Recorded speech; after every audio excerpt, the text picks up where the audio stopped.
베아트리체와 유랑생활. 9일간의 설 연휴 동안 책 읽기에 탐독하려 해서나 스키장을 다녀오고 누님댁에 몇 번 다녀왔더니 벌써 금요일입니다. 안되겠다 싶어 오늘은 집 근처 도서관에 왔습니다. 설 전에 사두었던 단테의 신곡을 읽기 시작했습니다. 책 앞부분에 단테의 생애와 작품 세계부터 읽습니다. 와닿는 부분이 있습니다. 베아트리체와 유랑생활입니다. 베아트리체는 단테가 사랑했던 여인이고 유랑생활은 단테가 자신의 고향인 피렌체에서 당쟁에 휘말려 그렇게나 가고 싶어 했던 고향에 가지 못하고 유랑생활을 하다가 결국 라벤나에서 죽음을 맞이했다고 합니다. 그리고 라벤나에서 우리가 아는 명작인 신곡이 탄생하게 됩니다. 우리 인생에서도 누군가 무한한 신뢰를 주고 있고 알 수 없는 고난 중에 있으시다면 그분의 인생은 명작으로 빚어지고 있는 과정일지도 모릅니다. 많은 이들의 삶이 이러한 과정을 거쳐 명작의 삶을 살았기 때문입니다. 명검도 만들어지는 원리가 우리 인생과 비슷한 것 같습니다. 대장장이의 손에 잡혀서 뜨거운 풀문불에 들어갔다가 망치로 계속 두드리고 물에 집어넣으면 연기를 내며 치익 소리를 내며 단련이 됩니다. 이렇게 무한히 반복하다 보면 철의 체질이 바뀌게 되고 거기서 끝나는 것이 아니라 예리한 날이 되도록 가는 작업이 수반됩니다. 그렇게 완성된 명검은 소설이나 영화에서 보면 밤마다 웅 소리가 난다고 합니다. 우리 인생도 누군가로부터 무한한 신뢰를 받는 것과 알 수 없는 고난들을 통해 체질이 바뀌게 되는 것 같습니다. 그렇게 단련된 사람의 글이, 그의 말이, 그의 삶이 명검처럼 우웅 거리며 진동하는 것 같습니다. 시간을 초월하여 진동하는 것 같습니다. 오늘도 단테는 살아있고 그의 글이 진동하며 말하고 있는 것 같습니다. 당신도 명작으로 빚어지는 과정 중에 있다고. 끝까지 읽어주셔서 감사합니다. 온유드림. 향수 냄새. 오늘 아침 마을버스를 타고 지하철역으로 가는 길입니다. 주일 예배를 드리기 위함입니다. 갑자기 제 코에 향수 냄새가 들어옵니다. 누구에게서 이 향기가 났는지 궁금해졌습니다. 주위를 자연스레 둘러봅니다. 향기의 주인공을 찾을 수는 없었습니다. 향수의 종류를 찾아보니 참 많습니다. 지속시간이 긴 것부터 짧은 것도 있습니다. 또한 향기의 종류로는 플로럴, 프레시, 우디, 오리엔탈 등 참 다양한 종류가 있습니다. 사람도 저마다 향기를 냅니다. 긴 여운을 남기는 사람부터 짧지만 강렬한 인상을 남기는 사람이 있습니다. 사소한 것에서 기쁨을 찾는 사람도 있습니다. 예를 들면 빗방울이 창문에 맺히는 모습을 보고 오랫동안 감탄하며 즐거워하는 사람이 있는가 하면 독특한 시간 감각을 가진 사람도 있습니다. 예를 들면 매일 아침 0시 0분에 일어나야 일이 잘 된다고 믿는 사람도 있습니다. 특정 소리나 냄새를 사랑하는 사람도 있습니다. 예를 들면 오래된 책 냄새를 맡으면 편안해지는 사람이 있고요. 또한 독특한 기억 방식을 가진 사람도 있다고 합니다. 사람의 이름 대신 그 사람이 입었던 옷 색깔로 기억하는 사람도 있습니다. 물론 사람을 한 가지 향기로 단정 짓는 것은 무리가 있을 수 있습니다. 비유를 들자면 여러 가지 향을 섞은 향기로운 정원이라고 말할 수 있겠네요. 사실 저는 저와 다른 성향을 가진 사람을 잘 받아들이지 못했습니다. 저와 비슷한 향을 가진 사람들만 좋아했습니다. 그렇지만 이러한 독특한 향기로 가득한 사람들 가운데 저와 비슷한 향기만 고집했던 지난 시절이 계속 아쉬움으로 남는 하루입니다. 제가 만나는 이웃 한 사람은 독특한 향기이자 그대로 하나의 세상, 향기로운 정원입니다. 나를 넘어 그들이 어떤 향을 가졌으며 어떤 세상인지 궁금해졌습니다. 많이 늦었지만 우리 가족부터 시작해야겠습니다. 그들의 독특한 향기, 그의 가치관, 생각, 감정, 의지, 살아온 길, 좋아하는 것, 싫어하는 것, 습관 등등, 즉 나와 다른 독특한 그와 그의 세상을 인정하고 그를 기뻐하는 것이 사랑의 첫걸음이라고 합니다. 오늘도 그 향기들이 있음에 감사하고 독특한 향을 함께 발견해 이름을 지어주고 함께 그 향을 즐거워하는 하루가 되었으면 합니다. 끝까지 들어주셔서 감사합니다. 온유드림.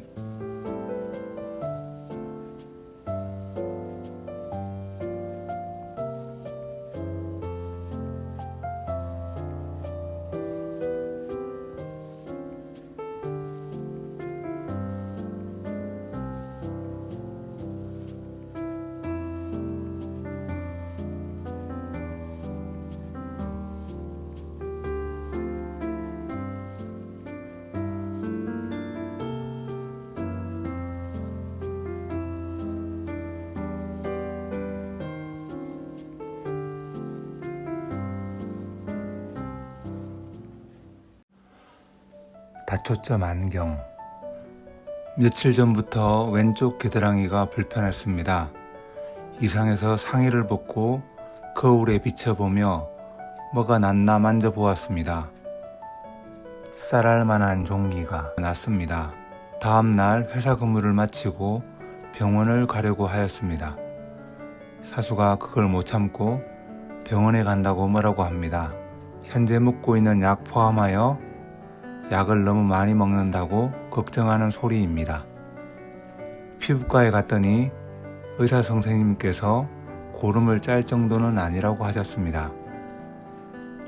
먹는 약과 바르는 약을 처방받았습니다. 저는 병원을 자주 가는 편입니다. 조금만 어디가 이상이 있으면 병원에 갑니다.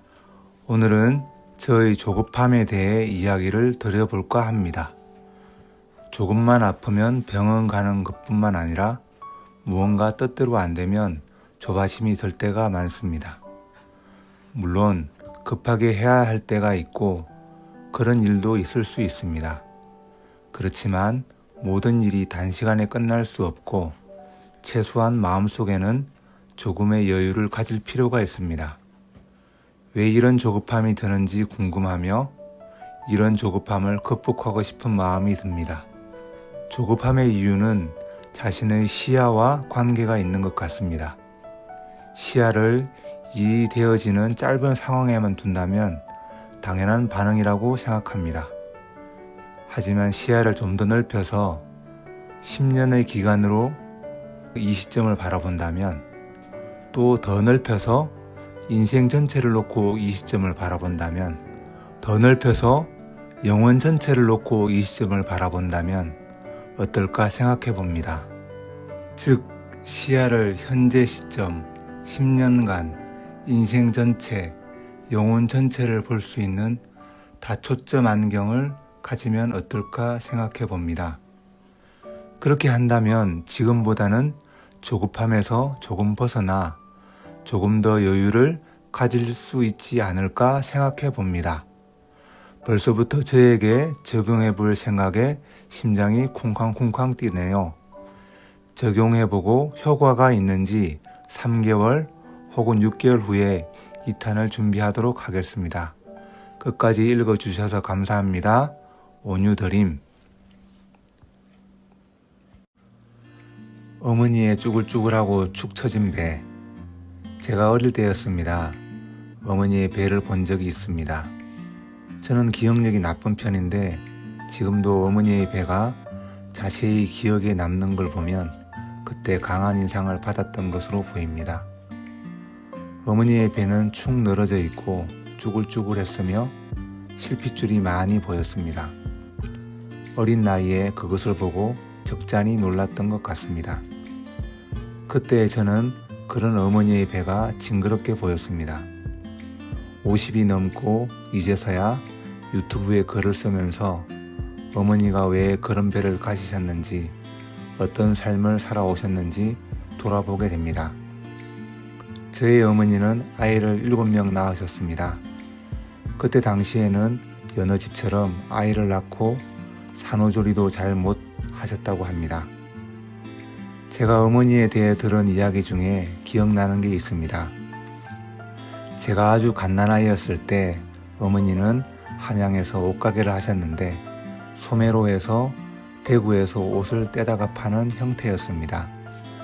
그때는 제가 너무 어려서 저를 업고 다니셨는데 대구로 옷을 떼러 갈 때도 업고 가셨다고 합니다.